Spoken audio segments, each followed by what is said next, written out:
The Sentinel is known to be reliable, fearless, disciplined, consistent, courageous, motivated, and skillful. So do what you feel passionate about. Take chances. All these qualities start from the mind. Your mind can be your worst enemy or your most powerful weapon. The world becomes your library to help you to become better at your craft. Is this the dagger? Learn how to achieve greatness and tap into the Sentinel mindset. You ready to roll? Yeah. Mike? Steve? Good afternoon. All right, good afternoon, everybody. Good afternoon. Welcome to a wonderful, wonderful new session of a beautiful podcast with our fellow friend, Steve Summerville. Welcome back, Steve. How's it going, eh?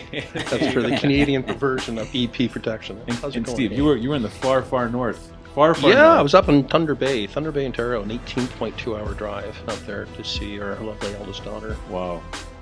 Enjoying the countryside. And 18.2-hour drive? Roughly. Really? Yeah, getting back. Yeah. That's like Florida and back. Well, Florida would be 24, so a couple more coffees you would have been there. But, Yeah, I heard Ontario is 24 hours to get out of it, to get into Manitoba. yeah, I don't know how to say fatigue in different languages, but I could certainly have shown it. Is the ride scenic for those who have never been? If you're looking for the seniors, as opposed to the highway, we're looking out for moose on the way back. Yeah, that's really. Yeah, it was good. Get out there and see the Great White North. Nice. I've actually never gone beyond, I think, probably I would say Montreal and Ottawa. That's the furthest I've gone now. Okay. From Toronto? You've never been north of In Highway? Canada? Yeah. Are you kidding me? Yeah. You've never been north of Highway 7? Yeah.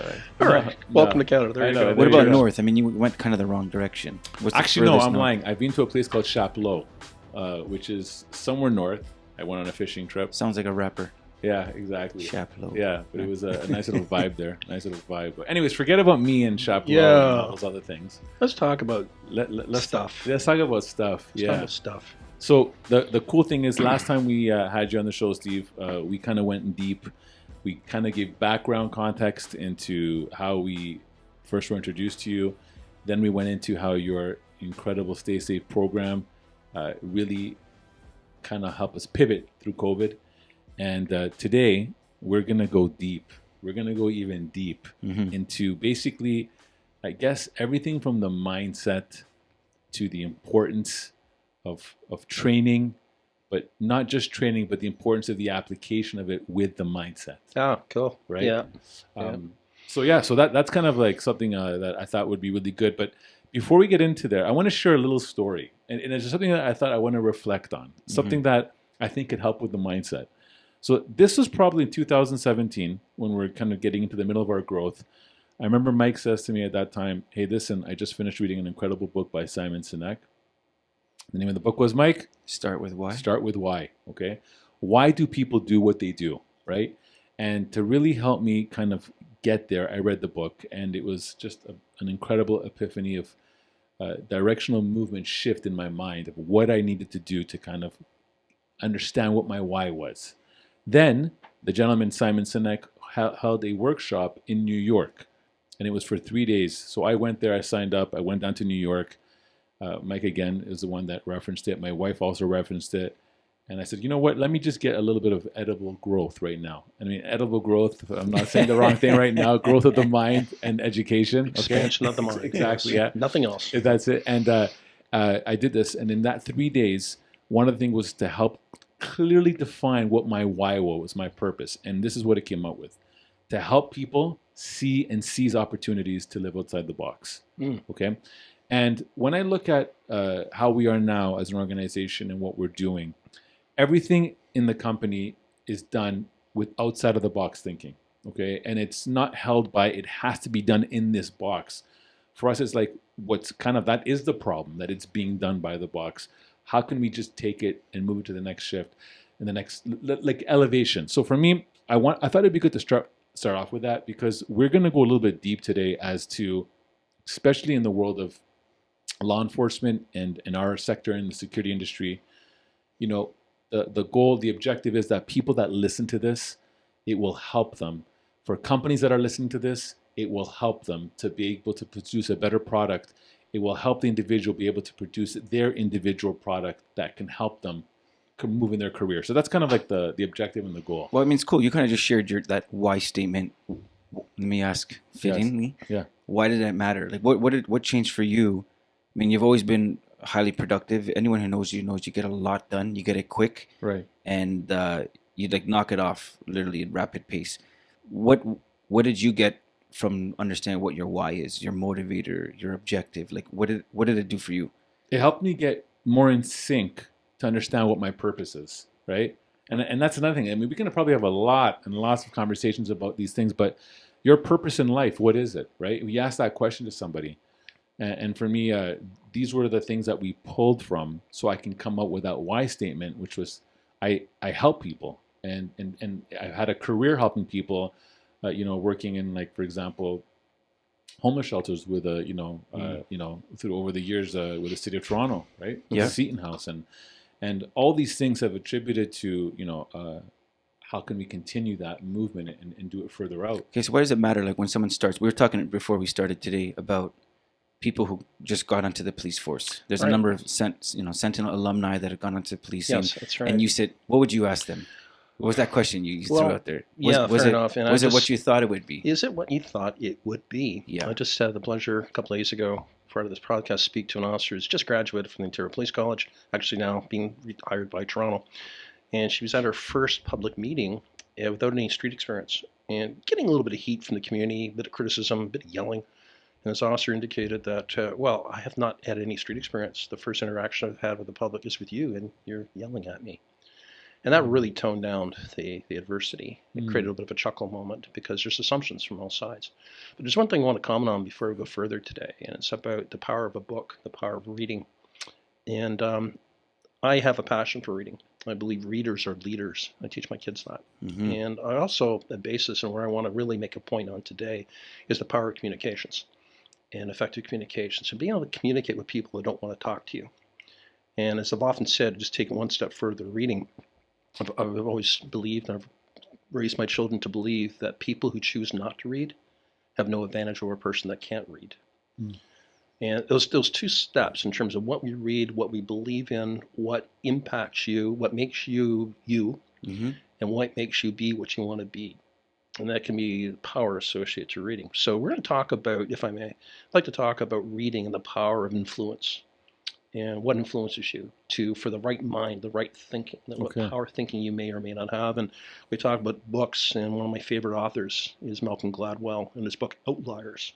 He talks about the pursuit of excellence and a review and a critique, post-mortem on unsuccessful people and how they've been given opportunities. And years ago, through mentoring, I was told, if you want to be successful, do something different. Don't do what everybody else does. So that's stepping out of the box, stepping out of the boundaries. Love that. Early in my progress in my career, late teens, early 20s, through mentorship, I was told, if you want to be something different, you got to do something different. You said the word excellence. What does that mean? The pursuit of excellence, to be the best at what you can be and what you choose to apply those skills in that dedicated effort, if you will, is what you apply. Now, obviously today, relevance is the security profession. And what sort of mindset do you require to acquire excellence? Well, you have to understand the industry. You have to understand the product. And you have to understand your limitations or strengths, or a combination of both, and how to perceive those goals. So can you self-gauge excellence? Because, it's interesting. It's in the eye of the beholder. It's one of those things, because we come across them all the time that, I'm good at this. I'm amazing at this. I should be here. And then I guess maybe the bastard cousin to excellence is entitlement. It's someone who just thinks that you should recognize what I have. How many so educated who people, recognizes? Mike, how many educated people have you seen are not very smart? Yeah. Because you have letters after your name, yes. and there's people that telling you, like, I'm really smart, I'm really educated. So who validates excellence? Is it you? Is it you saying of yourself, or it's usually through the assessment of another, through application of skills, or your efforts associated to a decided skill or opportunity. So in security, we'll be performing a certain service or an executive protection service or security function. You're running, overseeing a live event, success of that event without issues, without calamity. Being able to remedy or identify, being very proactive in that industry, being able to recognize risks associated to clients, to a specific site, or the smooth flow, if you will, of that event. Mm-hmm. So that's usually gauged through experience. But if you learn from experience, you can become an expertise because you're so on it. You're recommending and predicting, and you'll be able to providing some form of solution to a problem that hasn't even appeared yet. Yeah. Clients who have trust in your expertise will buy that, and they'll find that nurturing aspect of your abilities because it makes a difference in the overall product. So there's good things happen with excellence. That's what you're basically saying. If you have there's a residual or a reputation of actually having excellence drip from your work. Yeah, you have options. I'd agree with that. Yeah. I'd agree with that. And certainly when we were talking here before we started the podcast about training and what is training and what does training represent? Well, I'm going to speak to that from two sides, please. Let's talk about from the agent, the security officer, and from perhaps a client Mm-hmm. or the gig or the job that you provide a skill set. Mm-hmm. So obviously with that, you need a client. You need a person interested in your skill sets to retain you and to apply your services. And how do they assess? How do they assess excellence? How do they assess value Mm-hmm. associated to the name of your company, the brand? Every manager, every security company is going to tell you we're the best. And our competition is just not a competition. Yeah, And- we are Canada. Yeah, we are always the best. There's an episode of remember that movie Elf with Yes. Will Ferrell? I love Yes, that I do. movie. I can actually watch that monthly.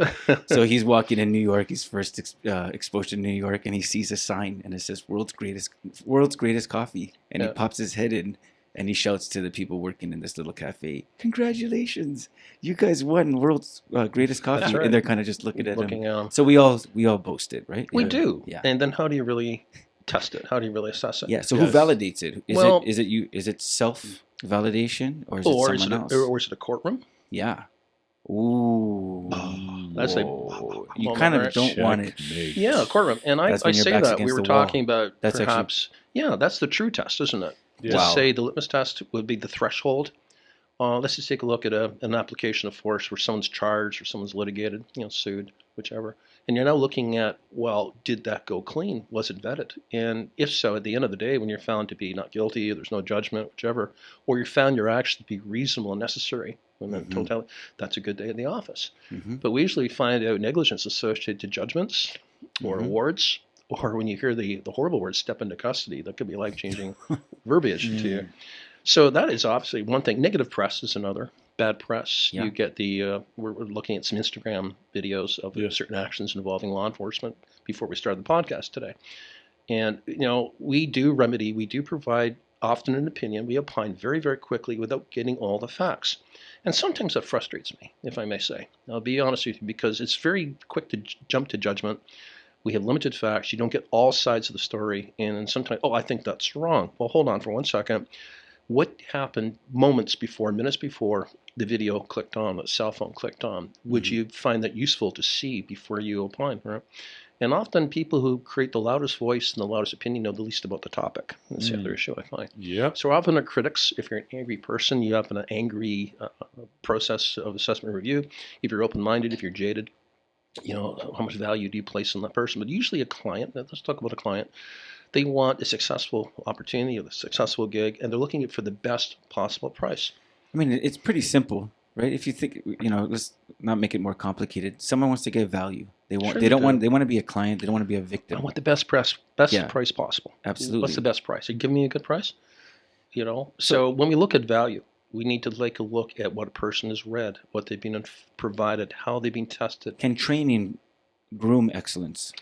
It can lead you to that path.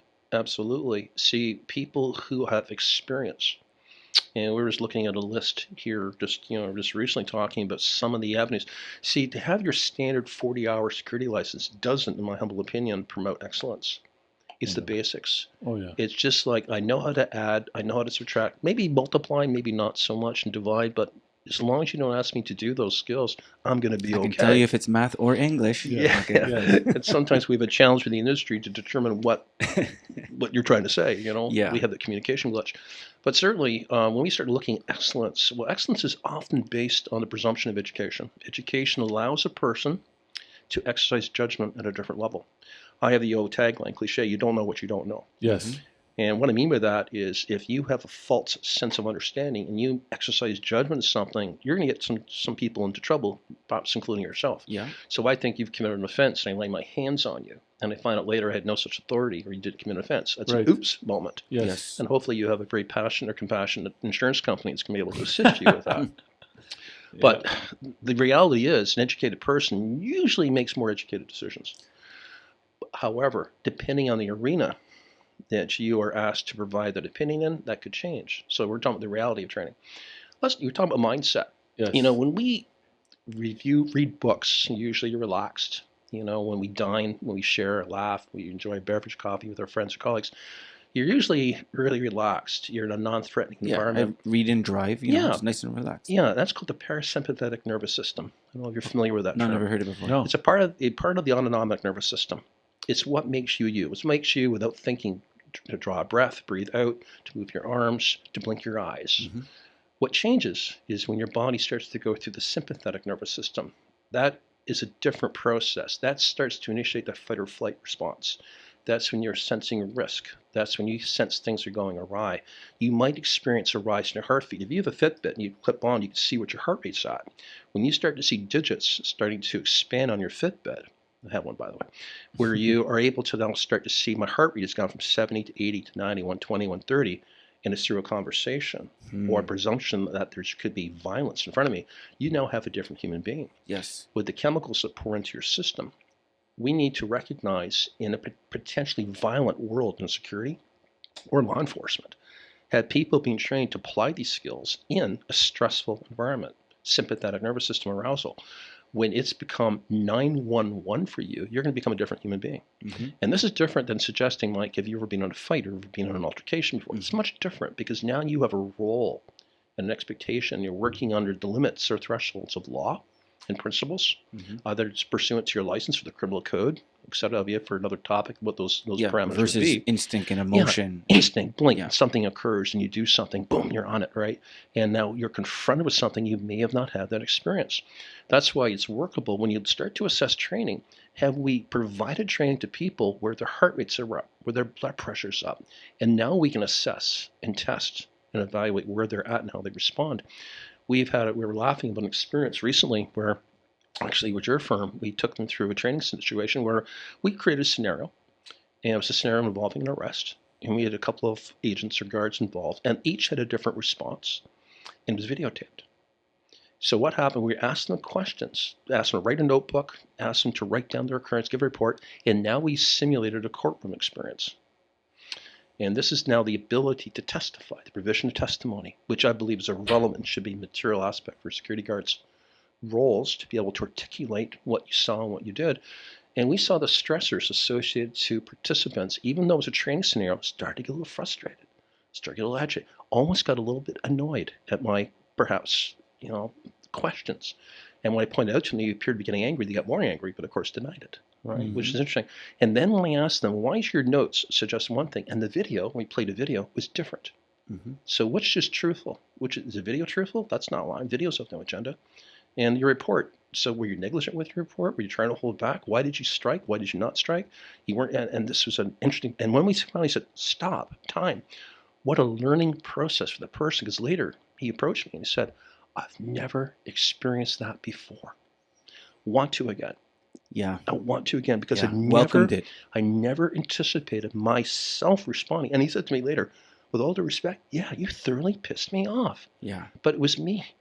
I didn't like feeling exposed to that. So when we have cell phones on people, when we have accountability factors, where we're getting a negative media spin or people yelling at you, screaming at you, you've got people in a crowd moving at you, whichever, with an agenda or otherwise, that's a learning experience that I believe a security professional should receive in this province or this country. 100%. And you will not get any of what Steve's talking about in the 40 hours. For anyone that's not in the security industry, the 40 hours that regulates right now, that regulates the industry, is that you basically got to do a very basic online level training along with your first aid CPR that'll get your license. Basic principles. Very basic principles.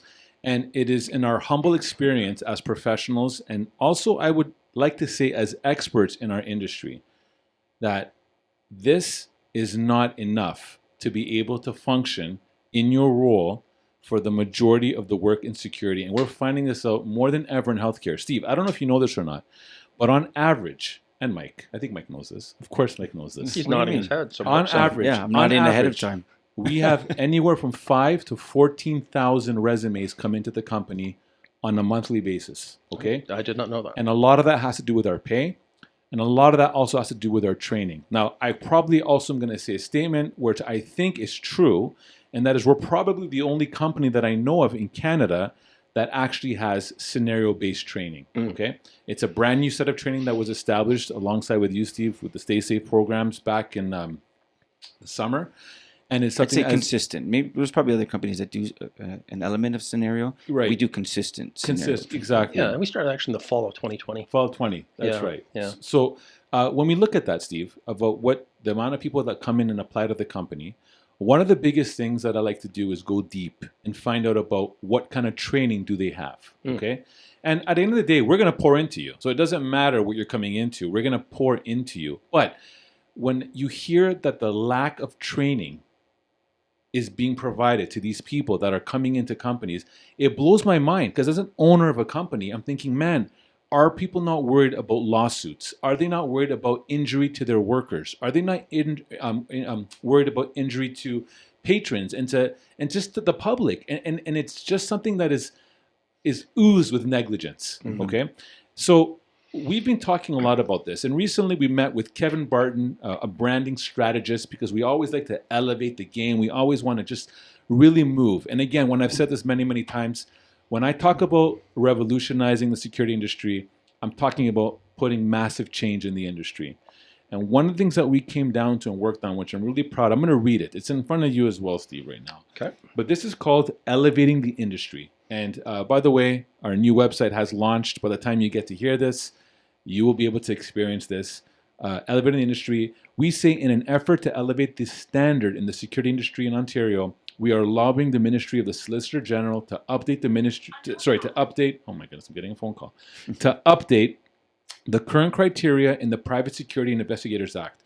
With our recommendations, the training and testing for certification should include the following amendments in addition to the Private Security Act's basic minimum 40-hour criteria. Now, would you be open to me sharing some of this, Steve? Yes, please. Okay. Mike, are you okay with that as well? Sure. I mean, you paid me off already. You gave me a coffee. How could I say no? So these are some of our recommendations. An advanced training program of 40-plus hours that consists of management of resistance behavior, also known as MORB, effective communications, use of force, knowledge of the criminal code and powers of arrest, sharp-edge weapons, handcuffs, batons, scenario-based training, report writing, physical components. And by physical component, it's kind of what you touched upon earlier, where we have our guys that are coming in their training, they're actually putting to the physical test boundaries, right? Where they're doing push-ups, they're running, there's sit-ups, anything that's get the heart rate up to kind of see how they function. That's right. Relevant training to the type of field within the security industry. Of course, first aid and CPR, smart serve based on the type of security industry that you're in, and testing on points, which I said, testing on the criteria that I mentioned above with a 70% pass rate. And on top of all that, just to make it a little bit of the icing, you do this every year with a 70% pass. And all training to be conducted in person. And I say that because you can have elements of training done online, but you really, let me ask you this, Steve. Have you ever heard of the police training online? Yes, and they're incorporating distance learning. Okay. Referred to a fair bit of the program currently taught today at the Ontario Provincial, the Ontario Police College, is taught online. Okay, and how about, can all of it be trained online? I personally would say no. Okay. It's because of there's a synergy to a group. There's synergy to a group learning, and you're able to assess a person's ability. Now, certainly you can read material and you can get enough of a knowledge to it. But I think, correct me if I'm wrong, you're talking about the physical skills application. Yes. Which are the most litigated, most torted aspects of security or policing's, is what you said and what you did. Right. Not what you know. Right. And unfortunately, the physicality aspects of it need to be taught in real, in a situation where it can be assessed by a skilled trainer to be able to certainly meets that threshold of being reasonable. Okay. Or perhaps excellent. Right? Yeah, going back to that word. No, but I mean, it speaks to you need another set of eyes, someone. I have found a lot of people struggle sometimes with physicality, and sometimes it speaks to the personality. a little bit timid, a little afraid to hurt, a little afraid to be hurt, a little afraid to go out there, have had no experience in physical skills and altercation. But let's, if I may, be very blunt, very bold, very forward here. At times, you might have to become physical with a member of the public. You might have to protect yourself. You might have to protect another. Or you might have to forcibly remove yourself from a potentially violent situation for purposes of safety. You have to remove yourself from this dangerous situation. And I do realize occupational health and safety, we can never invite an employee to, manage violence, but we do have to encourage reasonable steps and skills to get out of harm's way. Right. And if you don't give people those skill sets, especially within the platform of understanding what it's like, you need a person's heart rate up to experience what it's like to be going through a level of fatigue. And perhaps I'm really, really tired. I can't hold on any longer.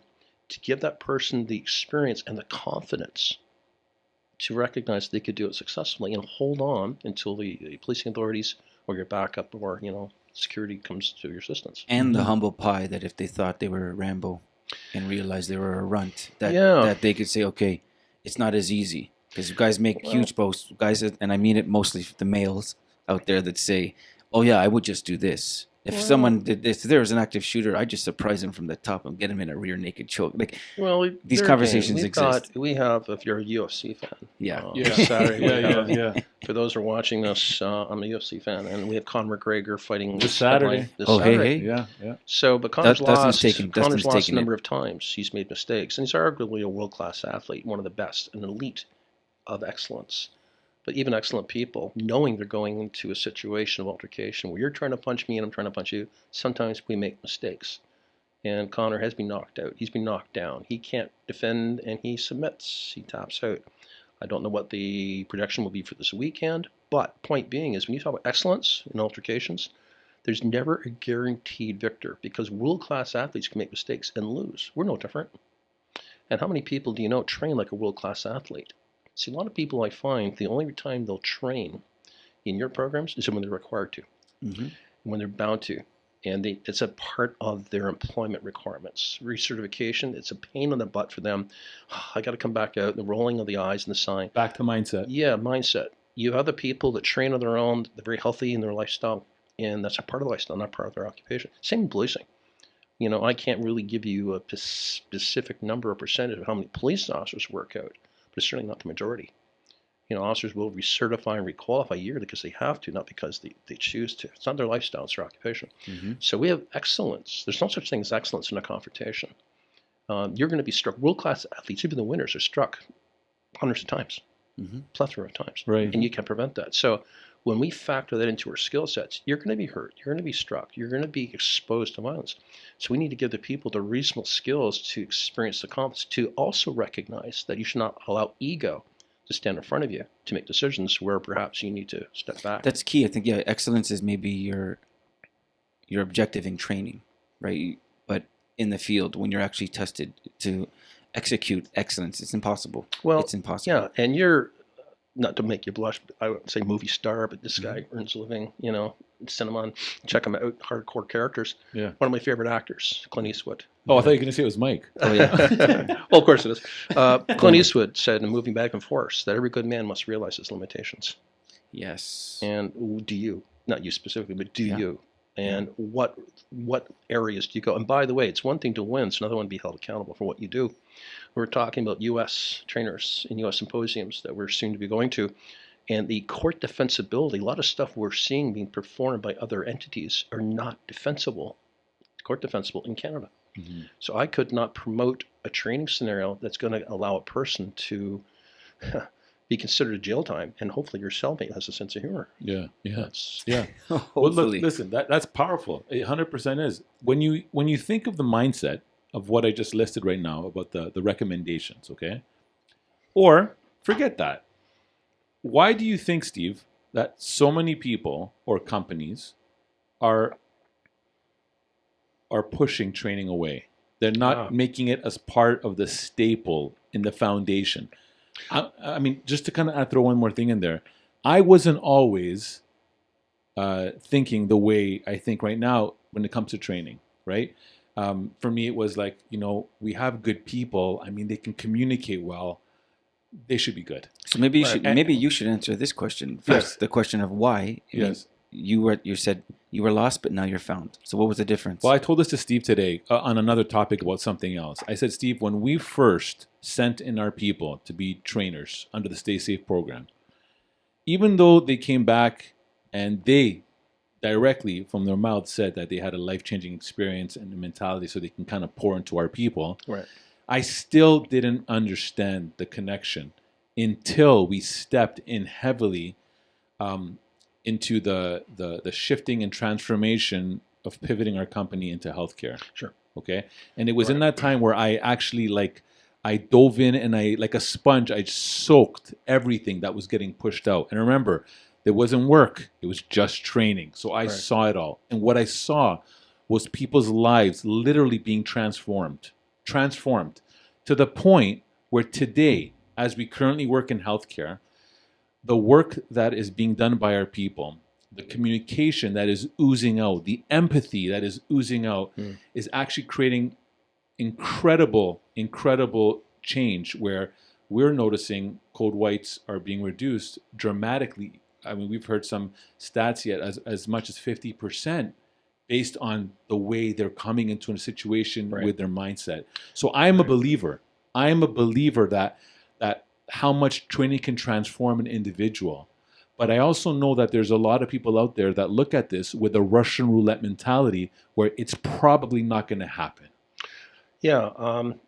What a good comment. What a good question. And mindful that this is being recorded, I'll respond to this carefully. I've recently had discussion with two business owners, much like yourself, two security firms based out of the Toronto market. One owner, whom we were speaking to at the time about an application of force, made it very clear that he did not agree with training for cost. The turnover rate in his industry with his firm is so high he cannot support training. It's something he will not consider. It's too transient in nature, and the ROI, return on investment, is not there. You get X amount of dollars per base. The people get what they want, and I will not provide training to my people. It is what it is. Another company owner speak to me recently about why do we need to train annually? Why is it? Why can't we, because I'm not getting that back with the contracts. The client wants a higher level of training, but unfortunately they're not prepared to pay for the training for it. So it's hardcore, hard times, and I'm paying for training. And why are we doing this annually? So I explained to him that we pattern our training program very similar to that of the Solicitor General on an avenue of training where you need to review it yearly, because good people forget what you don't apply, and you forget what you don't remember and what you don't practice. Many people do not review their material until they have to come back for recertification. And every year when we do a refresher, you said, and you've seen how we train, you bring people back a year later and they think they know what they know, and then suddenly you give them a quick test, a quick review, a quiz. Adults hate the word test, so we say quiz, right? It's still a 4-letter word. But what we'll do is suddenly, and you're not doing well. You get a score of 70, 75% before when they left, now they're getting 30, 40%. So you say, what happened? I thought you knew what you knew. What happened? Oh, I forgot. Unacceptable. I don't say that. Well, I probably do. And, especially the use of force material. And that circular model that we use, it's called the National Use of Force Model. And when you left here last time, you could fill in the blanks. What's happened? I don't really want to question you on what you got right. That's expected. On the blanks, areas you're not able to fill in, that's what I want. Because now that's the segue to accountability. It's what you've forgotten now, that you're going to be cross-examined by a skillful litigation lawyer or a crown attorney to say is that you placed that member of the public or that citizen at risk. You applied force. You laid your hands on a person, and you weren't even aware of the basics in terms of what to do and how to do it. That's the accountability factor. So you get owners who don't see their return on investment. The clients, people want to hire your company and compare. I invite you to come out to check out a training session. And where's that factor for you? Less lawsuits, less negative commentary, an ability to run your event or events without anything going awry. That's useful. And if I can be so bold, and I'm not in the industry for this sense, but you get what you pay for in life. Does that sound too harsh? Not at you all. You might want to edit that out. But, that justifies that first business owner A. Yeah. Okay, Exhibit A. But that justifies everything that business owner said is justified on the track and trajectory of everything that they Understand believe, that they've experienced. You know, one thing I think I could say that I know what Constantine did to change that, where he kind of went against the grain in Yeah, this I way, did. is he paid people well. Yeah, and a Okay. cost associated to additional training. Mm-hmm. And that's uncommon. I have had experience with a number of firms that do that, and a lot of firms don't. But when I want to equate the ability for a person to exercise judgment when you represent me or my company or whatever gig you're working at, right? Do you not sense the value? I'm probably asking the wrong people No, here. no. Let me jump in there. Yeah. I'll answer for that business owner. No, because Okay. I don't have billables that any client's willing to pay in order to bring in any valuable goods. Excellence. Who cares about that? This is about just Right. being able to survive. Because my experience as a business owner, and I'm speaking now rhetorically, is that no one cares. So this is what we've seen: is everyone operates with such a low ceiling. They do. And company A tries to underbid company B, and guess who's the reward of that? Well, absolutely. And if you place no value, what I'm about to say, well, this one, not to you, I'm saying this, but to that critic or skeptic, let's say, would be then, if you don't trust what I'm saying, could I ask you please to source out your legal opinion, whichever law firm you deal with or you feel you can remedy. You get a free opinion with any law firm in Ontario. When you talk about third-party liability, and I'd say to the person, do you know what that means? You're a business owner. If you don't know what that means, there is a problem. Because whatever security firm you retain, you're accountable for their actions. So if there's an action, if there's a suit, you're going to take the stand. It's called a discovery process. Do you know what a discovery process is? They're going to find out everything you think you know, and they're going to talk about the steps you took to provide a reasonable level of security provision for your event. And when you don't know and you don't know, and that keeps being the rhetoric of your response, there's accountability factor. So the zeros that are now being added onto your claim for negligence are there, and you took no steps to remedy it. So that's the changing factor. You know what? Okay, so I'm going to go back to Kevin. Is that fair? I get it. Yeah. I hear you, but I'm again speaking on behalf of the current state of the industry. That's too hard to swallow. And I'll give you an example. Kevin Barton, this brand strategist, we had on a podcast before. Yeah. Amazing individual. You've met him. Did. And he was telling us about the marketing campaign behind EpiPens. Yes. And he said when they first came out, the message that came out with these pens that save kids' lives. And I have a daughter who has carries one everywhere she goes. Mm-hmm. And it was said, this was the tagline, it will save your life. Okay. And guess what? Remember, what did he say about the sales? It literally It was nothing. nothing. Like, Yeah. it was goose eggs. Okay. And they were like, they were perplexed. Okay, hold on. We've made this advancement. You can carry around a lifesaver, literally this pen in your pocket. Grandma can have one. Mom and dad can have one. The school can have one. You know, little Jimmy or Jane can have one on them. No one bought it. Right. Okay. And this is what he said. And this was an eye-opener for us. That someone being able to save their life is not a motivator for them to change their behavior. Okay. And which is, and again, that is like, again, we don't know further into this study, but he said this as a statement. Yeah. And that was the truth of perception of the market. So this is what they did. They just changed it. They said it's easy to use. And that's why they said blue to the sky, orange to the thigh. Right. They came up with that little tagline, you know. right. And the ease of use now demystified whatever it was that was holding people back, and then it started to sell. And now the average person buys several of them. Right. And we know it's now part of our daily culture, every day, if you will? every day. Yeah. You know, Yeah. and anyone who works with kids, they have them in the teacher's desk and administrator's cabinet. So taking that to now, if we were to take that type of thinking, people just don't understand that, you know, this, what you said earlier is that this could save your company. If you're in Well, business, it you should can. know these And things. sorry to interject and interrupt you, but what I've really become aware of as of late, and I'd say here we are in July of 2021, the last 6 months, is the contracts and RFPs that are changing, and the risk mitigation is really starting to be identified, and the requests from the client has changed. And what I'm talking about there is proof of use of force training, restraint training, either handcuffs or Pinel if you're working in a hospital. And there's been a couple of companies that also requested, and the proposal requires you to have training in batons or intermediate weapons. That is a whole different mix. Now I'm having a number of companies clamoring for a request for training or train the trainer to be able to accompany that, because without it, there's no means or ability for them to apply for the gig.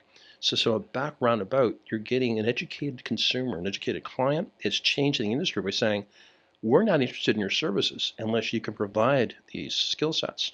And one other thing we want is the proof of the trainer's credibility. We want to see your CV, curriculum vitae. We want to see the relevant experience of your trainer. Did they get this experience off the internet? something they manufactured on their own? Have they ever qualified and been permitted to testify as an expert within this industry? And are they a registered, valid business? And by the way, do they have insurance, your trainer? And those are, by the way, just not areas I'm using for a marketing blitz. If you take a look at the educational wing of the Ontario Ministry of Labour, I would invite any skeptic or any critic to go into the website of the Public Services Health and Safety Association. I'll say that again, the Public Service Health and Safety Association. And they've identified a risk profile for security. And with that, to be able to gauge or assess the quality of your training, they put out their 6 points or 6 questions, criteria for you as an entity, as a business, to be able to determine. And those are what I've just addressed, are some of the areas. Is proof of training, course training standards, lesson plans, proof of testing, right? The CV of your trainer, the insurance, and the ability to testify as an expert within that chosen discipline. Because without that, they're saying you're at risk. And if the Ontario Ministry of Labour visits you because you've had an injury involving one of your guards, you're being held accountable to that list by showing negligence. Now that list represents standard. What you're basically saying, it's a de facto standard being utilized by the Ministry of Labour in this province to suggest that here's a standard it must be, and you must have proof, especially when a person has been injured working under your watch. Yeah, and this is where some of this conversation, in terms of for the industry to grow and to be more respected, and not to be delinquent and just kind of a penny pinching industry, is it needs a standard. It is starving for a standard. It is. And the shame, and we get it, but for other people that are in the business of security, if they don't believe that it can get better, it's not going to get better. It's not. And we've just had a number of fines just levied recently in healthcare, a couple of hospitals here in Ontario. And that's with negligence, because staff have been hurt, nurses have been hurt, nurses are not returning to work. You're having security guards be injured without the ability to defend themselves because of training. There's no intermediate weapons, there's no restraint training, and good people are being denied reasonable steps to be protected. And the Ministry of Labour is not taking that too kindly, and they're changing the business model of entities, including our hospitals and healthcare sites, and also private business corporations. Because if you've taken as a business owner no steps to provide reasonable level of protection for your staff, you could be accountable. Right. Up to the point of being criminal, by the way. And if you don't believe me, not you personally, if you don't believe me, vet that and voice that out with your legal opinion, legal source from your company, to see if I'm wrong. Mm-hmm. Yeah, again, it kind of goes to motivation. That is a motivator right there, to change your ways. But kind of going back to the example I was saying earlier, everyone knows that working out is good for them. There's benefits for it. Yes. Some people, after they've had that second heart attack, they say, you know what, I'm going to start walking. Yep. Okay, but we can all agree that if you just walked before, it wouldn't there's have amazing benefits, right? And this is where, this is where I think if it's a little bit simpler, kind of what I'm trying to say right now is, it's easier than you think to bring a really good product to the market and for a client to say, no, that's good. Okay, you know what I mean? For that to stand out. And I mean, beyond, I can tell you right now, Steve, no client's checking the level of our training. They're not, because there's no standard right now. We don't have any outside entity. Well, actually, I'm aware. Sorry, no, it's not quite true. One client specifically, yours in healthcare, I am very well aware that they've really vetted the type of training you've had.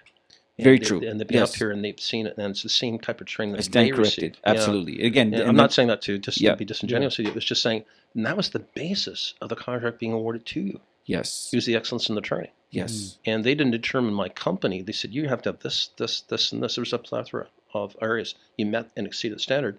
And you beat out a major player in the industry because they weren't able to meet that standard like you did. Congratulations. And this is where we benefited, though, because that standard was recognized by that individual. And this is where... But they put that in their RFP. Yes. Right. Yeah. And again, now if that individual client didn't recognize the value of that training, then nothing happens, right? True. You get what I'm saying? So this is where kind of bigger picture, the industry needs a standard. It needs someone, just like we talk about steel-toed boots. You have that CSA approved. You look for the green triangle. Right. There's so many different things where some third party, some outside entity, some association, and I'll tell you this. We knew someone who had contacted the ministry and they wanted to start to train people in executive protection. They were new to the country, and they actually called and said, I have experience in executive protection, 2 decades worth. I would like to do some training. Where do I get certified? The reply back was the link to get his security guard license. There you go. So he said, type. I'm doing air type right now for those not watching. You're an actor. He's done it well. Okay, there you go. I was waiting for some sound effects. He said, no, I think you misunderstood me. I have my security guard license. I'd like to be an accredited trainer for executive protection. Okay. It's called silent. I thought I had that on. And what they came back and said, oh, there is nothing like that exists. Yeah. So he went back and said, okay, I'm new to the country, just to make it clear. I can just start training people on high-level executive protection, and no one is going to vet me. No one is going to sign off on me. No one is going to make sure I'm accredited. And they basically said, you just need your security guard license. Okay. Yeah. Thank you for calling. Yeah. Correct. Again, Yeah. if it's a That's business, right. yeah. Okay. What's going to require is perhaps a lobbying process. yes. Lobbying process Yeah. to approach and here maybe get some parliamentary support, get a minister's support to be able to go to the Solgen and say, we need some changes. It's interesting. We're talking about how it's mandatory for your company to have your guards trained in de-escalation strategies. Yeah. Talk people down. Not to place the hands, but Right. to talk people down. That's not right. mandatory in policing. So use of force is mandatory in policing. De-escalation is not mandatory. It can fall through the cracks. I think I Some heard you officers- say this before. So Yeah. it's not mandatory. Not at this stage. What is mandatory for policing? Use right? of force training. Okay. And there is discussed, obviously, just get de-escalation in it, but that de-escalation package per se, an actual specific course, is not mandated. And there are a couple of groups that are lobbying. There's a group called the Innocence Project. No, but they don't need it because they got the badge. Yeah, but you Right? 'Cause the we're badge- well aware. the we're badge well is aware authority, and that the everyone out there- criticisms- Well, yeah, but everyone we're well aware respects that. today of the defund the police mode and the roar of the public, the roar of the silent majority are saying there's got to be changes. You know the definition of insanity. We do the same thing over and over and we expect a different result. Different results are being demanded by curriculum, by education, by ensuring and nurturing and maturing the thinking and what we rely on in terms of being a credible source of education. Maybe we need to change that view. Do you think it's going to change, Steve? Do you think it's going to change what you're saying about, like, if it's not mandatory to have de-escalation, do you think that could be something that could be part of the staple? I think it will be eventually, hopefully in my lifetime. I'm hoping to see that. But right now, it's not being implemented. But see, Is it valued? Again, see, it's a tool on the table. well, But, sure. but you hear what I'm saying? I have lethal force. I got the backup of whatever I need. But when you're seeing, mobile crisis intervention teams who are now being required or requested or, to where you have a serving police officer and you have a clinician, a nurse, responding to calls involving people with mental health issues to eliminate police exercising lethal force when you can talk a person down through the aid and assistance of a clinician. This started in Hamilton with the COAST program, and the mobile crisis intervention team in Toronto has now a great deal of success by recognizing the validity to changing what you do, your paradigm shift, if you will. Because I, as a former police trainer, asked, well, why is it a clinician through their training can talk an angry person down, but you're saying cops can't? We need to look at the curriculum. Should we not be able to copy and paste that, duplicate that? It's a different culture, different needs. So that's changing. But the point I wanted to make, please, is why this relevant to the security industry? Because we have about 5 times more security officers in this province than we do police officers. And there's far more opportunity out there, people protecting assets and property and people, and providing that in-between service between just a member of the public or a police officer that's a licensed security guard. And the avenue of opportunity is far greater there for security provision, where we can talk people down, perhaps lessen the impact for police having to respond and put fires out without having to call the fire department. That's exactly it. Absolutely. I mean, there's something that to put great stock in being able to de-escalate. It is a truly powerful option that if you've never seen the example of, that's what as you say, you don't know what you don't know. I run little scenarios through my head all the time. I'm on an airplane. If I was on the beach with my kids and the guy came with a machete, What would you do? that's me. That's my mind. And my Right. first thing was always something physical. It was always something. It was literally brutal violence to meet brutal violence. Yeah. I'm not adverse to that. That's something that is not, I would say, isn't easy to do, but it's easy for me to think and to entertain. Mm-hmm. And then as I started to grow and mature and start to see better examples, you can actually, again, tongue is mightier than the sword. And it's said as just like, it could be a good t-shirt. Okay, we should maybe make those ones, right? No. But it is the truth because of the minimized collateral damage of what it could cause. I've seen, it's rare, but every now and then you see online a video of someone who just is an everyday person, Right. who steps in and mediates, de-escalates, says something, to that person who was at a point. And Whether just tones it down. It Tone works. brings it down. We've spoke before with Dr. Brian Goldman, right? Yes. I had the pleasure of speaking to him, The Power of Kindness. And I read the book. I read it twice. Powerful change, the book, just to attack the paradigm in speech and patterns of speech and empathy. Most people can't spell it, let alone use it. They don't really know what empathy means. They'll say, oh yeah, I'm an empathetic person. But when we do hiring of people, instead of looking at their training as a background, as that test or standard, are you familiar with the BEI, Behavioral Event Interview? I'd much rather, if you're a security company and you're going to hire someone, tell me about the time in your life when you've been able to talk an angry person down. Give me some. That's great. Give me an example on that, please. Yeah, What was the last amazing. argument you had, and how was it resolved? Powerful. Yeah. Powerful. And here's the Wow. thing: if you really want to get into it, and at the end of it, can you please provide us a reference source to me so I can confirm that was the case? Yeah. Yeah. Yeah. And by the way, have you ever caused conflict? Yes. Have you ever? I'll even ask you, Constantine. Have you ever caused a fight at home? Oh yeah, this morning. Yeah, did you? Have you said you're sorry yet? Look into the camera No, and no, say, "My bride, I am sorry." Absolutely. There. Yeah. Wasn't so sincere, but fair Oh, enough. that's incredible. That's very powerful. But that really puts people on it because it's not what your training tells you; it's your experience and application. Yeah, we Yes. hope our HR department's listening right now. Yeah, but when you please really implement those when you three get right through, away. Yeah, because we talk about that. Tell me about a time in your life when you displayed integrity. Yeah. Tell me about what is integrity to you, and tell me about adversity. Have you ever managed adversity in your life? And there's a lot of people who live in their parents' basement, and adversity to them is when the cable TV goes out and they really don't know what to do. Yes. Yes. I'm rolling my eyes. Yeah. But it's other times when people have had angry people in a setting at home or at work where they've had to talk people down. And when you give me some descriptions in that and say, and here's how it resolved, and I were able to get the people sitting down and they lowered their fists, they opened their hands. Those are people, Mike, I want to work shoulder to shoulder with. Yeah. Right. Yeah. And I think part of it is they may not have ever seen it. They've never seen that example that could actually work. It is true. I remember reading a really cool book. It was from the producer. I forget his name, but he made that movie, American History X. Remember American History? No. Amazing film with Edward Norton. Yes. And Not Edward I Norton, forget his but- name. Man. He was speaking at a school, a university, with another colleague who's also a legend producer in the business. And they actually, as a joke, kind of like while everyone was settling in their seats, he throws out there and he said, "Who would sell out their best friend for the next opportunity in the film industry?" Guess what? They all put their hands up. Right. Okay, so these two senior gentlemen on the stage thought like, Wow. they're like, no, hold on. You And misunderstood maybe the you question. need a question. yeah, so he kind of asked it again and again without any reservation. The hand stayed up. So he couldn't move on with this, he wouldn't let the moderator move on. He said, okay, no, I need to ask you why. And he started asking them individually. And, as a whole, this is what they said. Isn't that what this industry is? Isn't that like how you do it? Isn't that called cutthroat? Yeah, well, yeah, but and that's what they thought. It's only Yeah. sharks. Well, It's let's take only a look. snakes. So it's literally, he said Yeah. it. Brilliant point. He said it's their perception of the Yeah. industry molded how they even stepped into it, thinking, Yeah. okay, Brilliant point. Take a look at first responders. They're, generally speaking, trained to take immediate control. And that's often without communications. Because empathy usually requires some time, some context to it, and an ability for a person to be able to share their feelings. There's a lot of people don't buy into that, and they're usually the ones carrying the badge or their weapons. So when we get into a cultural change, when we start to talk to people like, well, you're going to deal with people, you don't have the weaponry.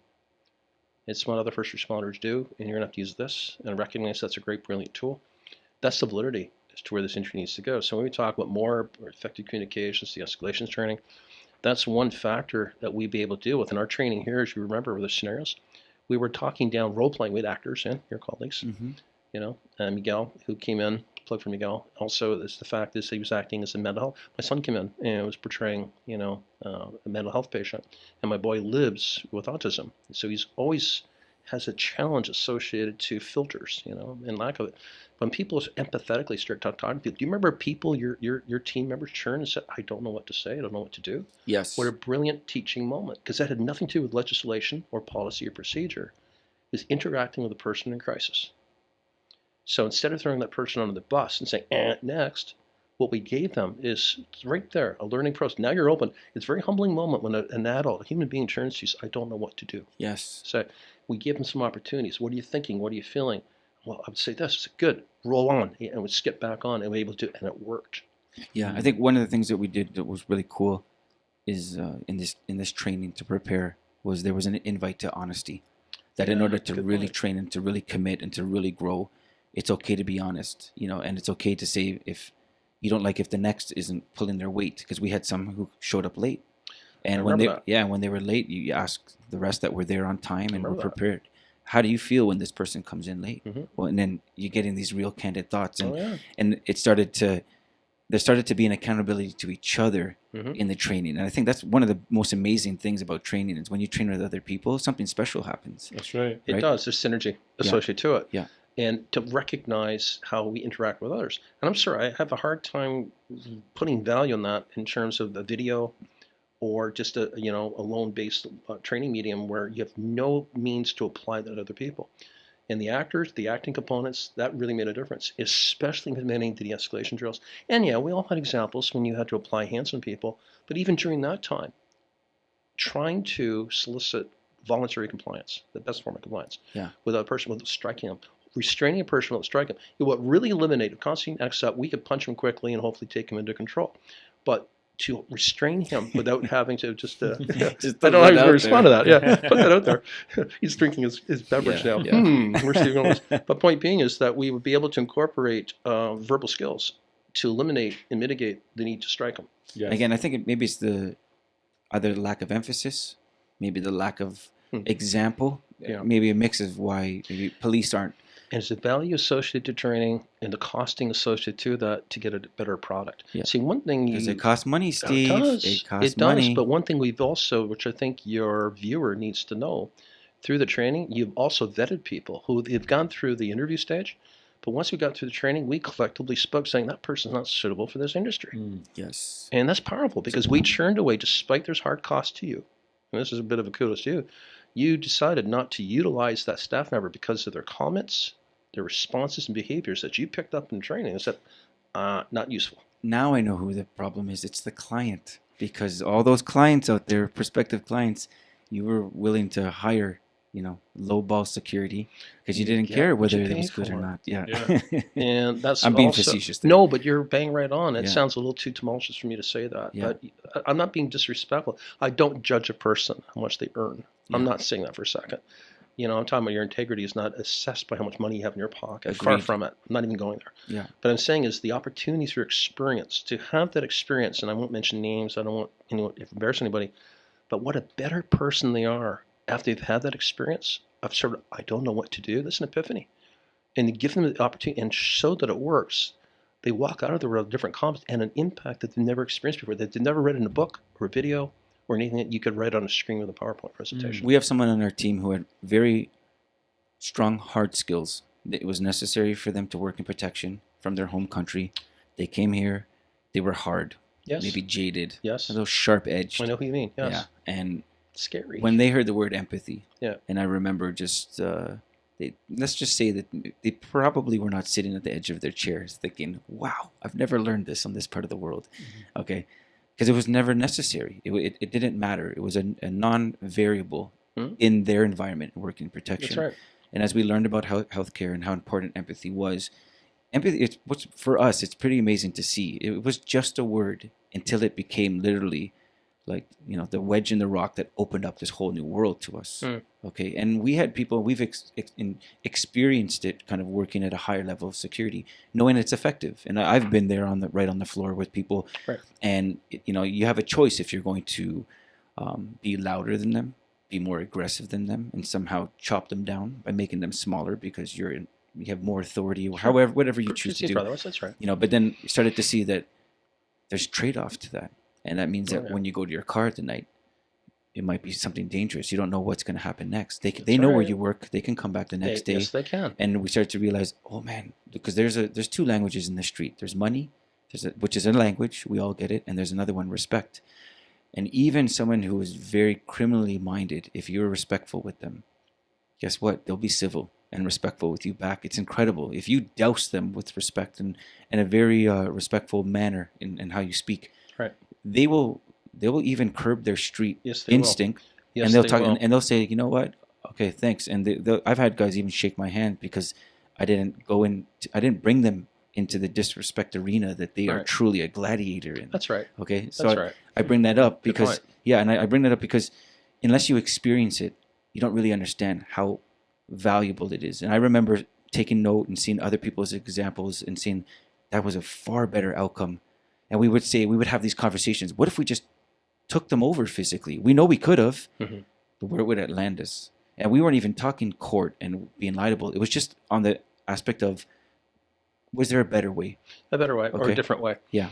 And be honest with you, it's been my experience that with most people, although they're familiar with the term, and they'll tell you, yeah, I'm an empathetic person, until they're really put into an experience where they have to apply it within an unsettling experience, even in training, they really don't understand the value and the benefits of it. Yes, and I go back to this gentleman that I was saying, when he heard empathy, just like all of us, I think for him, he was a hard rock. It was water off a rock. It was nothing. Yeah. But at some point, it started to change him. Yeah.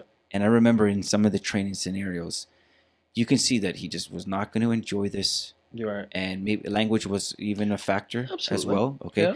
But what we've actually seen literally is that he has changed. A growth. Yeah, it's literally like, it is incredible just to sit back and see how he smiles and the camaraderie he has with his colleagues. And it's not to say that he couldn't smile before, and it's not to, but he embraced the soft skills. He's now leading others into this aspect of what we do. And that's the payback that you got. Yeah. And the exposure to a different training product that I would invite any client to consider mandating into their RFP. And that's where it starts. Yeah, that's where it gets. So we need to educate sometimes the client, the boss, if you will, because often people don't know what they're hiring. There's just an assumption, presumption. Security does it all, can do it all. A lot of people in security are happy that they don't know that they are. They wouldn't really want to tell you the limits. They're not an educated client. Well, right? but what portfolio do they really have? What skill sets and experience do they have? And what are they able to tackle?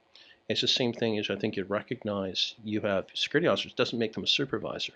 There are some people with supervisory traits or abilities, but I think you'd agree you need a different package to be able to take on the role of management, overseeing and mentoring of other people. Yeah. It's an next extension. Right. But when our security guards, one thing I must applaud your company for not being self-serving here is the value you've placed attorney into assessing that, bringing that and evaluating people. And I've seen you have rather painful discussions on choosing the right fit or the right match as supervisor. And you just recently had some promotions, I guess you would call it. Yes. Where you really gave a fair bit of thought into it. Was just it wasn't the first person who came to the door or could fit the extra large t-shirt. Right. And there's some companies strictly by just experience. You've been here 10 years or been here 10 minutes, depending on your company, you get to be the supervisor. That's not good enough for you guys. No, for sure. Yeah. Well, Go on. Well, what I was going to say was... Is that fair? No, it's very fair. Absolutely. Very fair. And today, when I hear all this, it just shows me, without you knowing, Steve, that we're going to be doing this every month because there is just too much to pour out. It's a good idea. It's also, sadly, we're running out of time right now, and we have to find a look at that. Find a move to kind of give a part two. There will be part twos and threes, but I think one of the biggest things that we're picking up from here is that to have that mindset, to have that foundation of training, truly will be able to provide an individual very, very, very better outcomes than not to have.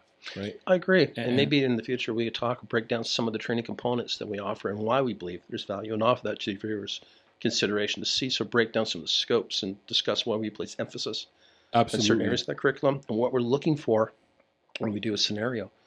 And, even down the road when we do the court defensibility and the ability to provide testimony, provision of testimony, which I think is a major factor that should be into a competent guarding provision service, is just that ability to say, here's a person's had experience. They've been able to articulate after the fact what they've done to a reasonable standard. Absolutely. And absolutely. you get a different guard, because by the way, they think of the applications and their note-taking next time. Yes. It's a lot more serious. Yeah. I wanted to ask you, you've had this conversation with other security owners, security company owners. Yeah. When they think that they believe that they just need to underbid the next company and they're willing to actually try to get 50 cents on the dollar profit margin. And if you could actually break that, because we say this, we talk about this a lot, that we're in the industry. The strength of the industry will benefit from it. Yes. Okay, so this isn't about just our company and our own little world doing well. Right. If the industry is respected and it's making, and affecting change in our environments, it is better for the people in our city. We want to see that. We want to see it nationally. That if we can be a part of that voice that raises the standard, that's amazing. Because Right. we know it will benefit our mom, our kids, Oh, the next next Absolutely. community. Our friends or neighbors. Yeah, Yes. absolutely. Yeah. So if you could break that mold, if they're like, man, this is what it is, this is the game, sell a contract, and then after 2 or believe- 3 years, get the next one. I Yeah. believe Okay. change is created by one handshake at a time. Yes. And it's a sincere handshake. Mhm. And when we're able to do that with one person, that picks up some steam, that picks up some validity to where we go. Yes. And I'm also applaud the fact that you guys, as owners and leaders of this company, you sense a change to value. Because I remember by accident how we spoke a little while ago, and Yes. simply what really created our relationship was you just wanted to borrow some equipment. Right. I Right. don't know what went wrong or went right that day, but when Yeah. we started talking about things as to here we are Yeah, today, yeah. it's been an absolute pleasure to talk to you guys again. Yeah, No, absolutely. for sure. To close, I guess, closing words to what Mike just brought up, I'll say this. A lot of people in our competition, when we have conversations, they will always reference, wow, you guys are really expensive. You Yeah. know? And I actually say we're not expensive. We're actually priced to succeed. And that means we're factoring in training, we're factoring in uniforms, we're factoring in benefits, we're factoring in good pay. And these are all passed along to the client, which in turn gives them what they pay for. Yeah, A You high do. level and product. it's a better cycle versus that other cycle of poverty. Absolutely. We don't factor what I found out in the industry, maybe it's part of many industries, is that they actually have a business plan on when they lose a client, what they're going to do to get another one. Absolutely, because they're not in the business. That's the business of selling contracts. Right. Right. Yes, it is. And We it's don't- a business in itself. And we don't have that. I'm sorry. I refuse to write a business plan on losing a contract. I'd rather say, how can we make sure we never lose the client? That's Yeah. like a gym Right. that says we're in business to sell memberships. Well, they and we are. don't want people. I know, and we don't Yeah. want people to actually come. Yeah, Okay. That's right. Yeah. But just in closing note, an image, a visual image. See, some clients only hire a company like they're a car, and the only need they have for that car is to go forward. Mm. I say, well, I would prefer to hire a company that have a car that goes forward, but also has a horn, has a brake, and has turn signals. Right. Maybe some Because seats. you get a car that can and maybe do some more. seats. Yes. Yeah. Right? Yeah. Yes. Yeah. And a seatbelt at times Yes. too, There right? you go. Yes. Yeah. Because you get a different car that can do different things. Right. And does that driving force be Yeah. coming towards you? There's times when you got to gauge the speed and you got to go left or right. That's a Right. great reference. You know, I Perfect. just made it up. So That's we, weird. Yeah. I, like that. I think it's important because we talk about, and one last note to Malcolm Gladwell in his book Outliers spoke about lawsuits associated to medical practitioners. And there's negligence in healthcare. We know that. Not the doctors do anything deliberately, but sometimes make mistakes. So what Gladwell did with a fair bit of research was able to show that doctors that are compassionate and show empathy and are nice, despite the fact negligence has occurred, they won't sue that doctor because he or she was nice. Mm. And it was an accident. We accept it. When they found a person who's harsh, show lack of empathy or consideration, want to get you, No then I'll grace. litigate There's no you, grace I'll there. litigate you to the utmost ability. Wow. And to me, I think, okay, that's a no-brainer. Yes. Interesting. To meet again, God bless. Stay safe. Amazing. Yeah. Amazing. Yeah. Yeah. Mike, any final words on your end? No, I want to. Let's get that right the second time. That was good. Stay safe. Yeah, Thank you. Be perfect. good, Guys, guys. thank you very For much. myself. Have a great day. Ciao. Take Peace. You can run out of time on a podcast. care. Yeah, apparently we You just can. did. Just got to go pee. Later. Ciao.